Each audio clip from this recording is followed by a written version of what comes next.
Yep, my name is Michael Bird, and my book is called The Gospel of the Lord, How the Early Church Wrote the Story of Jesus. And you can tell by my accent, I'm Australian. I'm a biblical theologian. Other interesting features about me is that I was born in Germany, but despite that I believe in the resurrection. In addition, I've taught in Scotland and in Australia, and currently teach at Ridley College in Melbourne. And I've got fairly wide-ranging eclectic interests, ranging from the Septuagint, Apostolic Fathers, the historical Jesus, the Apostle Paul, systematic theology, and of course, the Gospels. Speaking of which, your book is entitled The Gospel of the Lord. So first and foremost, what is the Gospel of the Lord? The Gospel of the Lord is the good news about the Lord Jesus, about his life, his death, his resurrection, how it brings Israel's story to a climax and launches something new. It launches a renewed Israel, a renewed people of God, through whom God's plan to repossess the world from himself will come to fruition. And these are stories that invite us to believe, to obey, and to be in awe of Jesus the Messiah. And tell us a little bit about how your book explores this.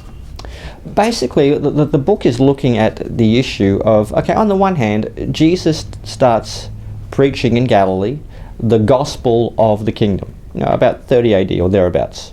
Sometime in 180 AD or thereabouts, roughly 150 years later, there's a guy called Eerdmans says, there are 4 gospels, because 4 is a really cool number, because there's 4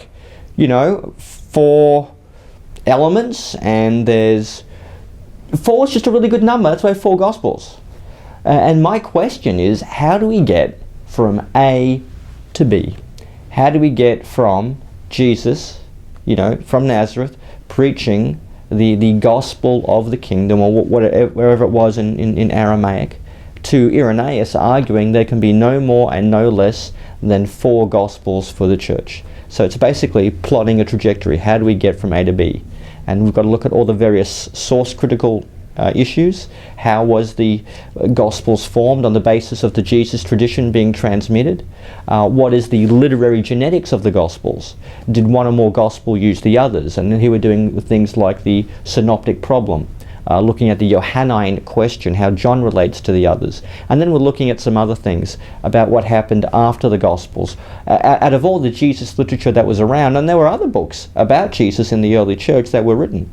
Books we know as the Gospel of Thomas, or all sorts of writings, Gospel of Peter. Why were these 4 chosen? Why not have Jesus books for everybody? Everyone can have their own Jesus books. Everything from the Jesus of the Gnostics to a Jesus book for Michael Moore, or for the Moonies, for the Mormons. Why not the big 4 and all the more?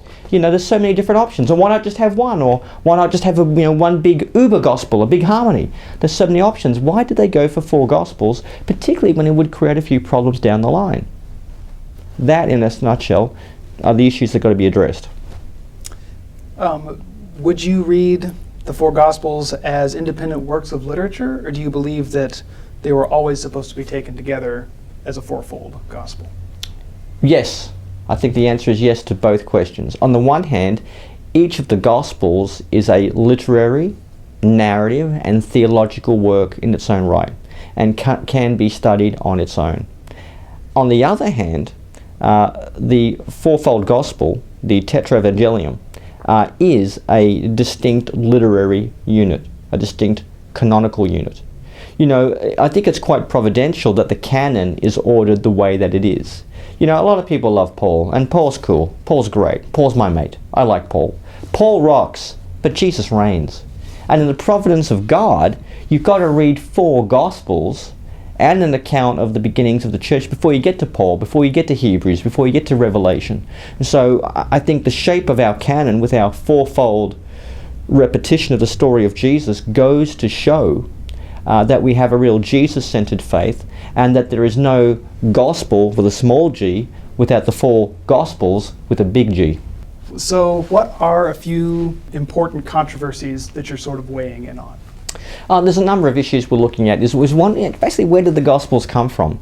How do you get from the oral proclamation of Jesus to Mark, one day, for whatever reason, deciding to pen a book that begins with the good news of Jesus the Christ, or Jesus the Messiah. How do you get there? So the first thing we have to look at is what is the nature of the oral tradition. And there are a number of very different proposals, ranging from the old form critical schools, those who rely on rabbinic models, and these days social memory is all the rage for trying to explain the process of going from an oral tradition to a written medium. And then even once you've got to the written medium, the other Gospels, they seem to use one or more of each other. So who used who? Okay. Now most people agree that Mark, most likely, very probably I should say in fact, was first. After that it gets a bit confusing and no one's 100% sure. Did Matthew use Mark and a hypothetical source called Q, or did Matthew use Mark and then Luke used Matthew and Mark? These are the type of questions. And then you've got another guy, John. Everyone has that one family who's got that one kid who's a bit weird. John's the weird kid in this family. Like in Sesame Street, which of these kids is doing his own thing? John is doing his own thing, but he does it so well. But the question is John completely independent of the synoptic tradition? Does he maybe know of the synoptic tradition but doesn't really use it? Or is he dependent on it, trying to replace it, supplant it? What is going on there? And even the church fathers discuss this relationship. With Origen saying that John was trying to write a spiritual gospel. And these issues came up. And we've got to wrestle with those issues if we want to understand the origins and the character of the canonical gospels. So you've answered what the gospel is. But speaking of Mark, could you tell me what a gospel is and how Mark invented one? Yeah, a gospel is a narrative account of Jesus' life, death, and resurrection. It's basically the proclamation of the early church written up in the mode of a Greco-Roman biography. And that is Mark's real achievement, to marry together the charisma of the church, which has a lot of connections to the Old Testament narrative as well, but he writes it in the form of a Greco-Roman biography. Who are you hoping to reach? Who's your audience in this book? Well, I hope I reach anyone who's interested in the Gospels. Why do we have the Gospels? How did we get them? And why are they what they are? How did the Gospels originate? And why did they take on the shape and characteristics that they did? Now, obviously, I think a book like this will be of interest to seminary students, people who are beginning to wrestle, perhaps for the first time, with the question of how we got the Gospels. And I think this book would also be good for anyone who's interested in the questions of history and sources relating to the Gospels. So I think mainly seminarians, but anyone who wants to just wrestle with how the Gospels came about. And having wrestled, what impact would you hope that it would have on them?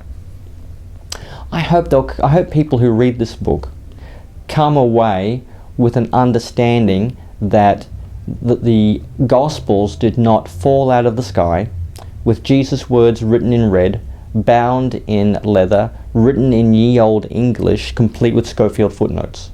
Okay, the Gospels were part of a broader tradition that was received, okay, from Jesus given to the apostles, and then literized in the forms that we have them. And then they were then transmitted in the early church, and we then see a multiplicity of Gospels, and then it grows. It keeps this category of Jesus books, as Larry Hurtado calls them, begins to multiply like rabbits on a farm, if you like. And then we've got to deal with all sorts of issues about which Gospels are telling the real story about Jesus.